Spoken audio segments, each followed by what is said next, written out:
कुछ ही देर में रानो चिड़िया घास के पकौड़े बना लाती है। तब सभी घास के पकौड़े बड़े चाव से खाते हैं। तभी खाने के बाद कबूतर कहता है, वाह रानो बहन, सच में तुम्हारे ये घास के पकौड़े तो बहुत टेस्टी हैं। मजा आ गया इन्हें खाकर तो। कबूतर अंकल, मम्मा के हाथों के बने घास के पकोड़े होते बहुत टेस्टी हैं, इसीलिए तो हमें बहुत पसंद आते हैं। रानो बहन, तुम तो बेकार में किसी दूसरे के यहाँ काम करने जा रही हो। मैं तो कहता हूँ कि तुम खुद की ही इसी घास के पकौड़े की दुकान खोल लो, तुम्हारी दुकान खूब चलेगी। नहीं नहीं कबूतर भाई, मुझे काम मिल गया है ना, तो मैं उसी में खुश हूँ। मैंने तो कभी इसके बारे में सोचा ही नहीं था।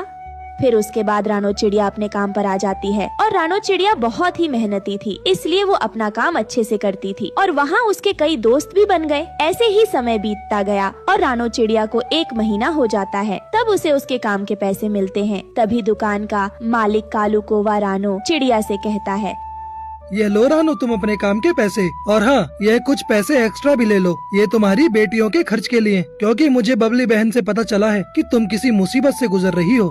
लेकिन मालिक जी, इस सब की क्या जरूरत है?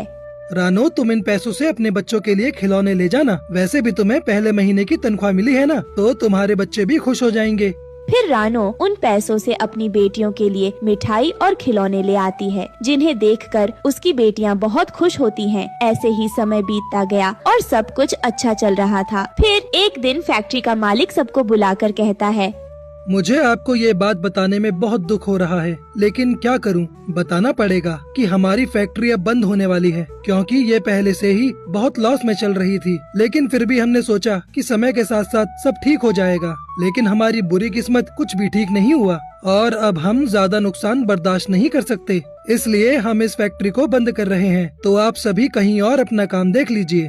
यह सुनकर तो सभी काम वाले पक्षी बहुत दुखी हो जाते हैं और रानो चिड़िया भी बहुत दुखी होती है।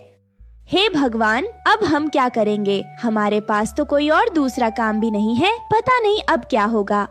फिर रानो चिड़िया और भी जगह काम ढूंढना शुरू कर देती है। वो कई पक्षियों के पास काम मांगने जाती है, लेकिन उसे कहीं भी काम नहीं मिलता और ऐसे ही 1 हफ्ता बीत जाता है। अब रानो चिड़िया बहुत ज्यादा उदास रहने लगी थी। तब बंटी कबूतर उससे कहता है,